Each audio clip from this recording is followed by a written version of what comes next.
What's up? This is Mr. Burns. This is a tutorial for 2.3.5, the foundations that you're going to build in Revit. We're going to use this green utility shed. I think this is Emily's. Thank you, Emily, for letting us use your green utility shed as an example.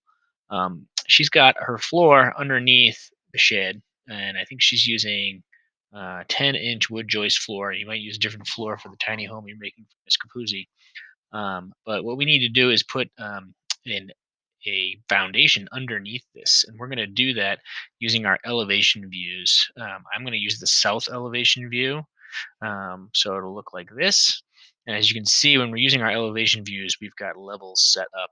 And what we need to do is add a few more levels of key information so that when we build our foundation, we can use those as reference points. All right. There's some other resources you might want to open on your computers as you're doing this. Let's go to our new construction guidelines on PLTW. Um, we're going to be making the full 8-foot deep basement for our home for Miss Capuzzi. If not, you're going to make a 4-foot deep crawl space because our building codes in Massachusetts and in Waltham say that our frost line depth is 48 inches. So we need to make sure we're building our foundation below that frost depth. And we have that in our notes from earlier in the week. I also opened up those notes on Google Classroom. I got the 2.3.5A residential foundation slideshow, and I uploaded this example foundation sketch. This one has a crawl space because it's only using the 4-foot foundation. If you're using the 8-foot foundation for a full basement, yours is going to look a little differently. Okay, but in those resources, I think it's slide maybe 8 or 10 all the way down here.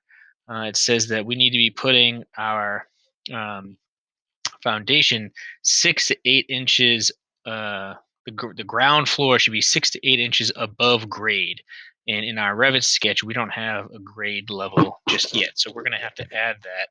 And again, we're doing this in our elevation view. I chose south. So on your architecture tab, all the way to the right, there's a button for adding new levels. You'll click to add that. And right now, this part, if I hit escape, and I can show you again, this right here is our floor material, our floor wood joist, 10 inches. Okay, that material is going to be 10 inches thick. Okay, we're going to put the grade 6 inches below that to be safe. So again, I'm going to go to my architecture tab, select level, and then from that reference point, we're going to go below that. Oops, let me hit escape. Try that again. We're going to go 6, or it's giving me from the floor. So we're going to go 16 inches below the floor.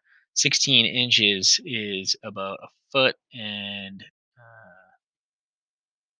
4 inches. So 1, 4, 1. We can edit it afterwards. All right, we'll push it out here equal to where the other levels are. I want to edit that, so we're going to double click and say I want it to be negative 1 foot, and that's 12 inches and 4 inches from the floor. And we're going to say you can't start a value with equals. I thought I started it with negative. And I started with equals. Okay, let's say equals. Nope. Lots of errors here for Mr. Burns starting this video out. Let's see. Enter. All right, and then let's rename this not level 3, but we're going to call this grade. And it says you want to rename corresponding views. We're going to say yes. All right. You might also want to click on your scale up here and go to something to make it a little smaller. That might be too small. Let's try 1/4 inches, 1 foot. That might be the ticket. Let's split the difference and say 3/8. That's the one we want to use. All right. You also want to make sure that your level extension line goes all the way out to the other side of the building, so it extends beyond and not just gets stuck up in the middle somewhere underneath your building. Okay, so now we've got ourselves a grade level. Okay, I'm going to add another level at the bottom of your wood joist here, and we're going to call this level 5. We're going to call this top of foundation. Okay, so we'll sneak that in here, and we're going to call level 5 top of foundation, T dot capital O dot foundation. Right, that is where, and we say yes to corresponding views. That is where your foundation connects to your wood floor. And again, we can extend that all the way to the other side of the structure. All right. And then we got to add one more level, and it's going to be the top of the footing. The footing, if you go back to your resources, that's this part right here underneath your strip foundation, and that footing is going to go below the frost line. And if we're using a full basement, it's going to go 8 feet.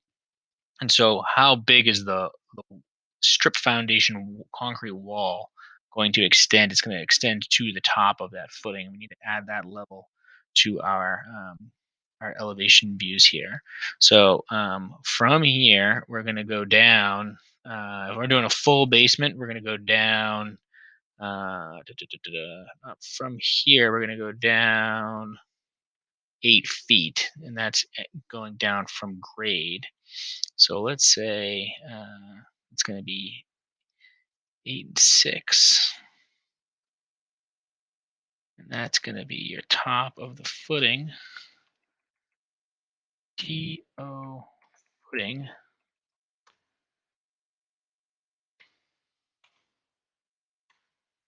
saying that it's 9 feet 10 inches from the floor. Okay, and let's extend that line all the way out across the structure. All right, and now we've got our proper levels for putting in the foundation. Okay.